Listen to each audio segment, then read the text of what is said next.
Hey guys, welcome back to the channel. TheSketchMonkey here, and I've said it before and I'm gonna say it again. Mazda right now is by far one of my favorite brands because I think they have the best balance between price, features, design, and driving dynamics. And that goes for this one right here as well. Mazda's best-selling vehicle globally, 150,000 units sold just in the United States. This is a Mazda 2025 Mazda CX-5, being the top of the line, the turbo signature. And I love this design, both from the exterior and interior. It's been around since 2017. And honestly, I wish Mazda would not update this model because it is such a great vehicle as it is. And it could probably be in production for 10 more years and still be one of the best-selling crossovers SUVs out there. So what we're going to do in this video is have a look at this design, the Kodo design language, of course, the front end, the side, the rear, the interior, and then last but not least, we're going to take this for a drive.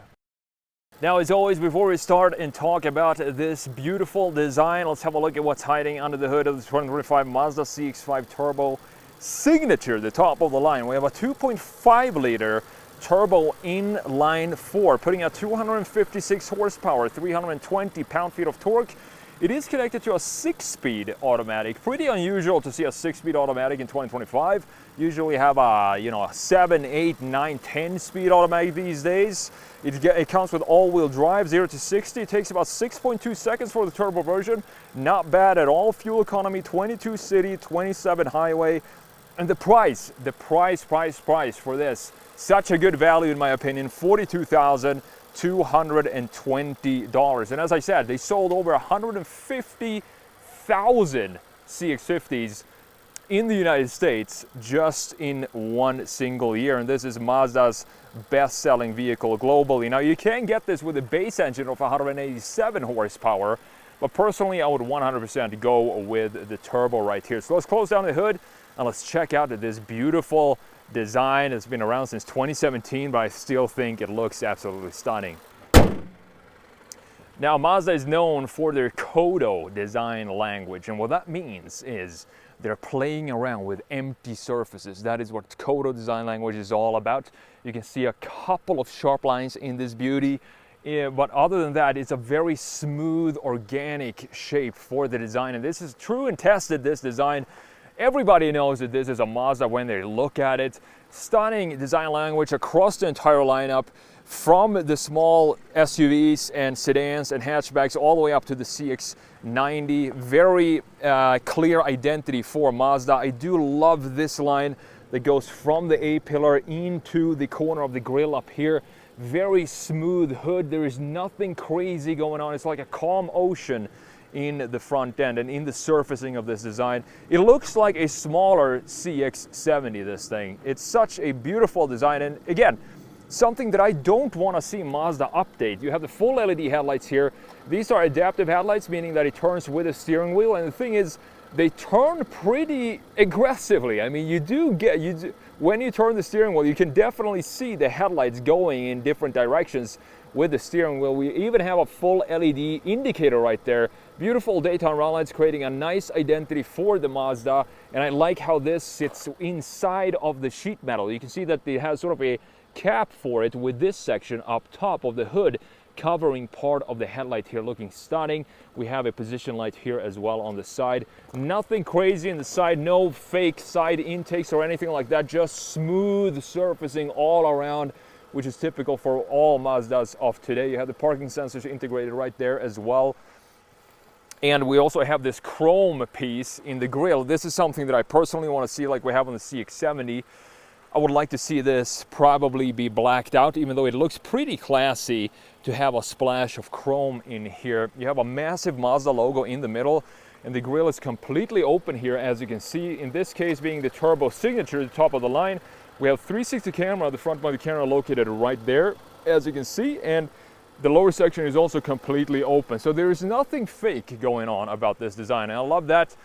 In pretty much every single Mazda, everything is functional and very simplistic styling when it comes to the overall Kodo design language. Now, coming around to the side view, I do actually like the wheel design. Thankfully, they are not blacked out. Let's see what size we have for these specific wheels. We have 225/19s, and I personally would probably not want to put bigger wheels on here because the comfort and the ride quality that you get with these type of smaller wheel size, I mean, in 2025, 19 inches I would say are probably small, or pretty small, or just the comfort is great, and I do not want to ruin that by putting a bit larger wheels on here. And it's not a sporty SUV either. I mean, it drives great, but larger wheels just would not make sense to me personally. Now looking at the side view, still this soft, fluid motion that we have going on in the overall bodywork of this design.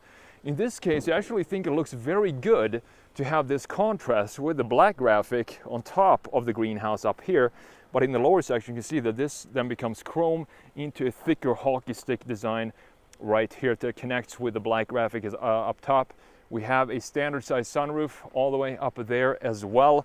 Body colored door handles, and the side mirrors are also body colored, in addition to an LED, beautiful, nice, thin stripe of LED indicator and the 360 camera right there as well.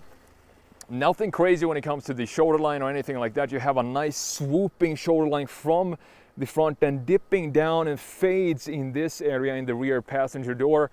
And then of course you have this sharper line to create a little bit of a muscle over the rear axle. I mean, to me, even though this has been around since 2017, I don't know about you, but I still think it's one of the best looking SUVs or crossovers in this size. And that has to do with this code of simplistic design language, meaning that it's not gonna get old. It's a very timeless looking SUV to me. Now my personal, I would say my favorite view for this is probably going to be the 3/4 rear view, even though the front end looks beautiful, stunning as well. Actually, I might take that back. I do like the front view a little bit maybe better than what we have in the rear, even though this looks very nice. It doesn't have this distinct Mazda identity to it as much as we have in the front end design. But again, we have the exhaust pipes slowly making a comeback in vehicles today. You can see the quad exhaust pipes, I mean not the quad, but the dual exhaust pipes all the way down low in this silver diffuser down here, reflective light integrated here as well. You have the parking sensor going all across, Sky Active Turbo. Probably want to have this be blacked out in addition to this as well.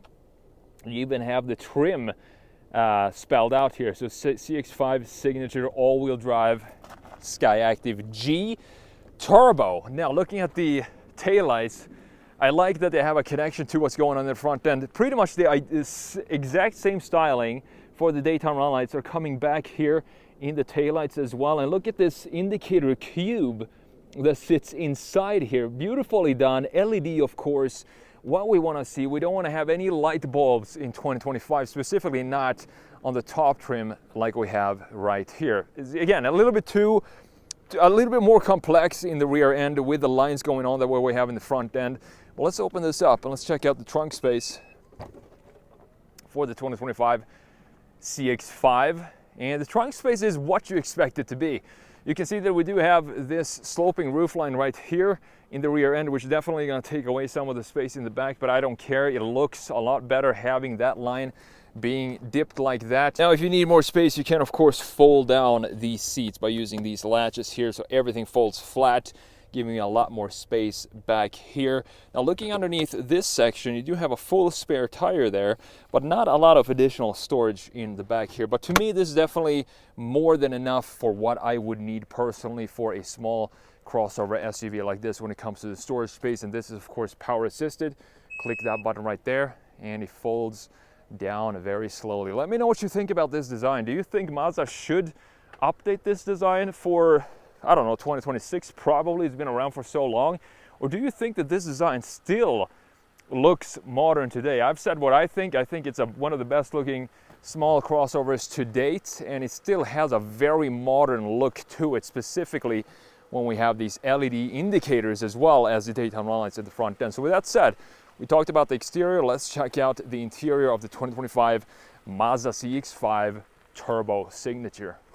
Another big reason why I do not want to see Mazda upgrading this car is because I love Mazda's interiors. I think they're doing some of the best looking interiors these days. Some might say it's getting a little outdated with the analog clusters and the physical knobs and buttons and the small 10.3-inch infotainment screen, but that is exactly what I would pay extra for in today's cars. Now looking at the door panel, beautiful materials for the signature.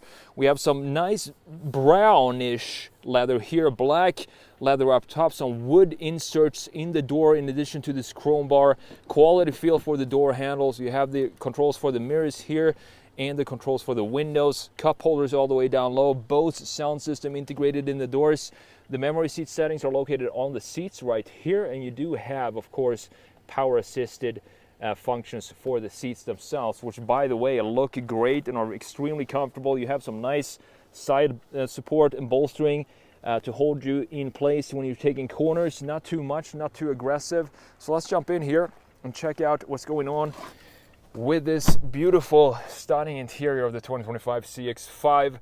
Turn off the hazard lights. Look at the button of the hazard lights. It feels like it's squished in between the two vents here, looking very interesting. Now this is personally what I love about this this vehicle, is the simplicity. So Mazda these days, to me, they're everything that I want and nothing more and nothing less when it comes to the styling, when it comes to the drivability, the driving dynamics. Every single Mazda feels like they have these sporty attributes to them when you're driving it.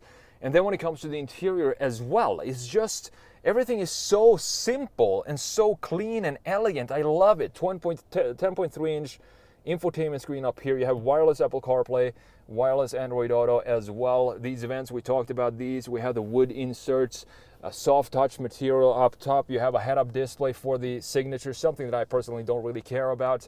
And we have this nice analog gauge cluster in the middle.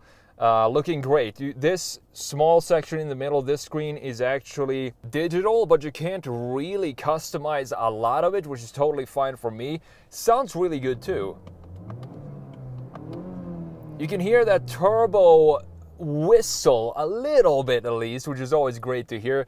Nice housing for the gauge cluster here as well. Beautifully done. And I love to see analog features like this in 2025. Like Mazda, please don't put in dual screens in your next version of all your models, because right now you are one of the outliers when it comes to keeping the analog style, and that is something that I so badly want to keep in so many different cars. So I hope Mazda will not ruin it by putting dual screens into their next vehicles when this gets refreshed for the next generation. You have the start button right here, heated steering wheel button located in this area. Pretty interesting location for that.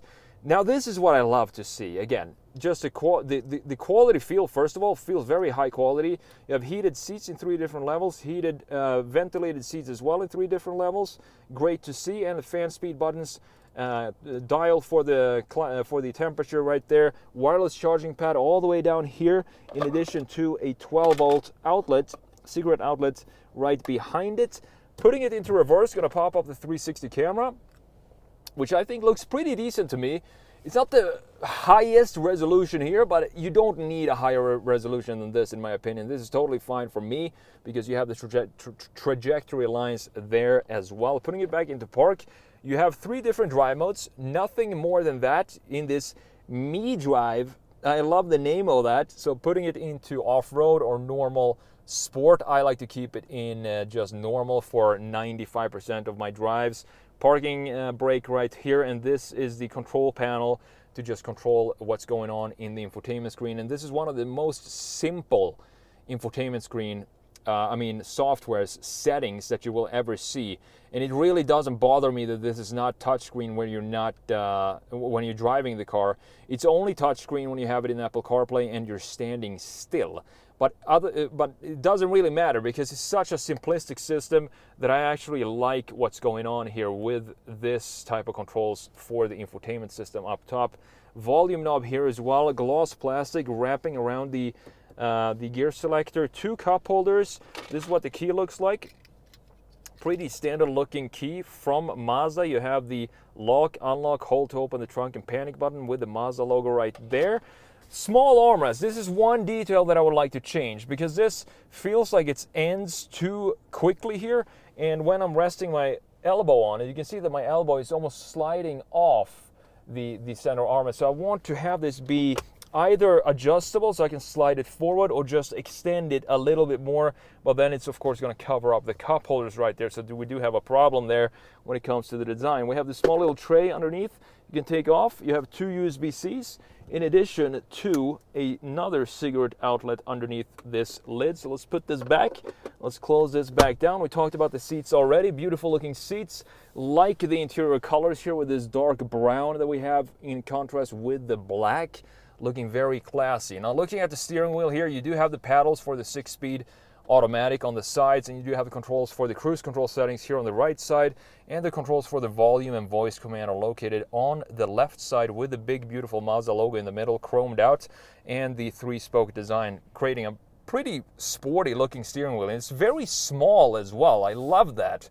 Makes it feel even more sporty when you're driving it. The stalks for the washer located here on the right side, and the indicator stalks located on the left side, as you would expect. You have a couple more buttons right here, camera for example, parking assist, and lane keep assist as well. So with that said, we talked about everything in the front end.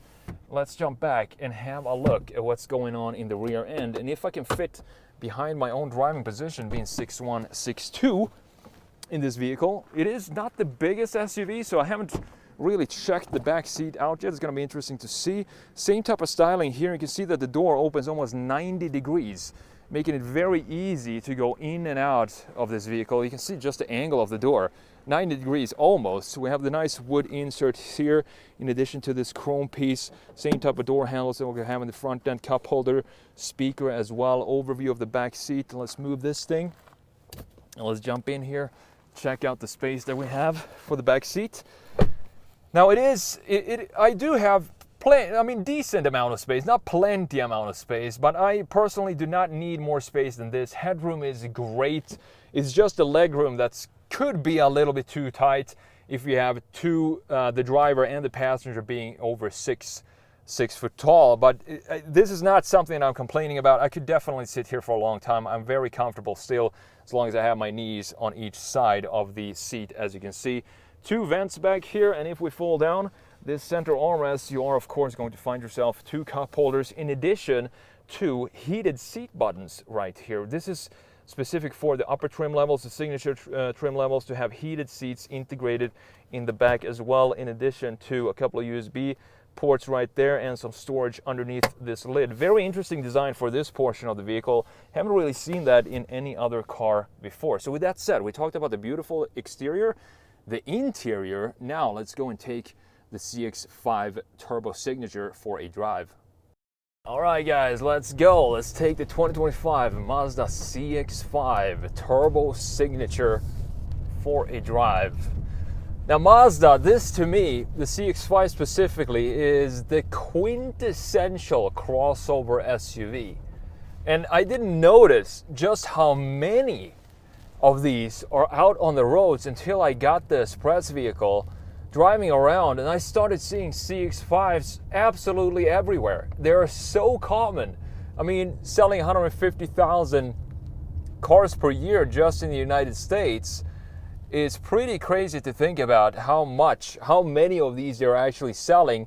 And it's even crazier when you think that this has been around since 2017. And what that tells me is that this is just an absolutely fantastic vehicle.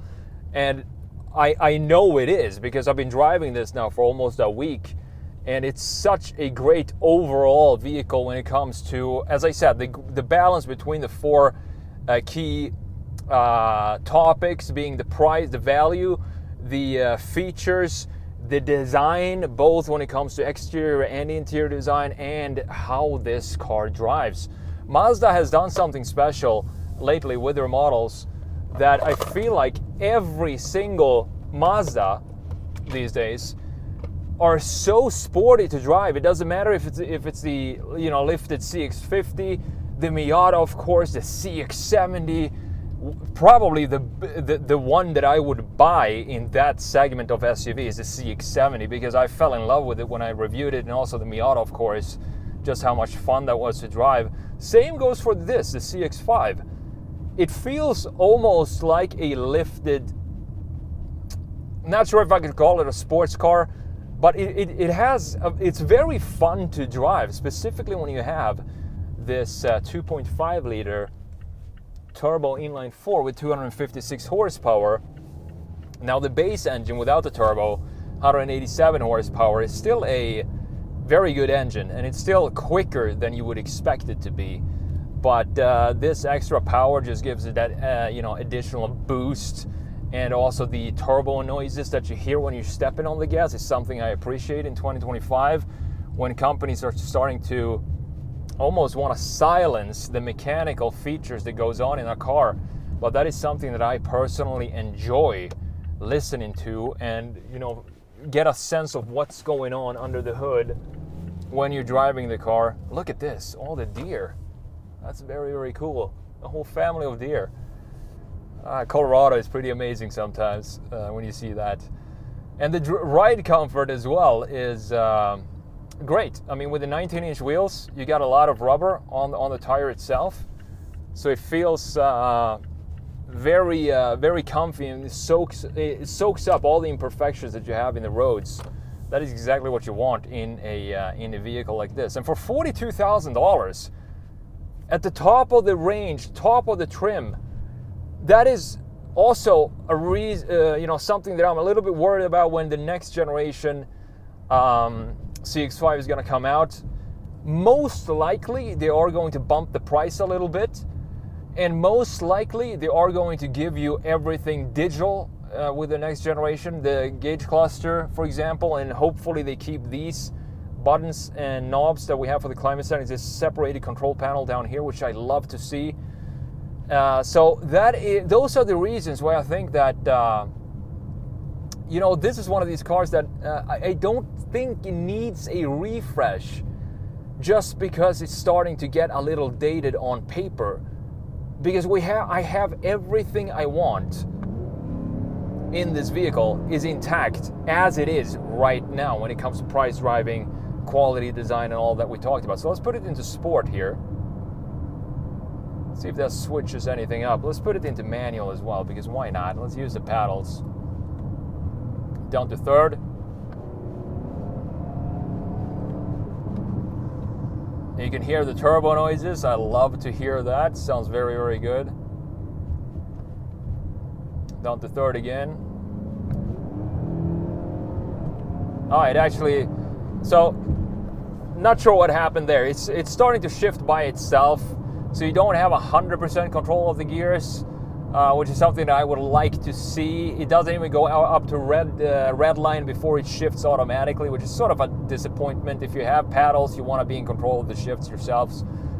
So let's put it back into drive here. It is a little noisy in here. I don't care one bit.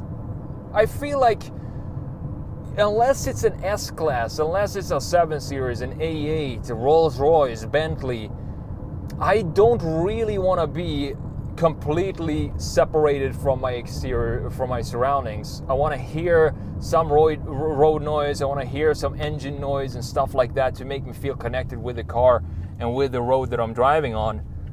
And that's what's going on here. I don't mind it one bit in a vehicle like this. Stepping on it here again. It's a pretty, energetic little thing, this, with the turbo engine. It's a fun car to drive. Even though it is, from the outside, it looks like any other, unless you appreciate, of course, the Coda design language, it looks like the most, as I said, the quintessential crossover SUV. But when you're driving it, it doesn't feel like the other ones, the generic ones that we have from every other manufacturer. This feels a lot more sporty. And that is this magic sprinkle that Mazda is sprinkling across their entire lineup. Doesn't matter what type of package it is. All of them, in my opinion, have this sporty feel to it.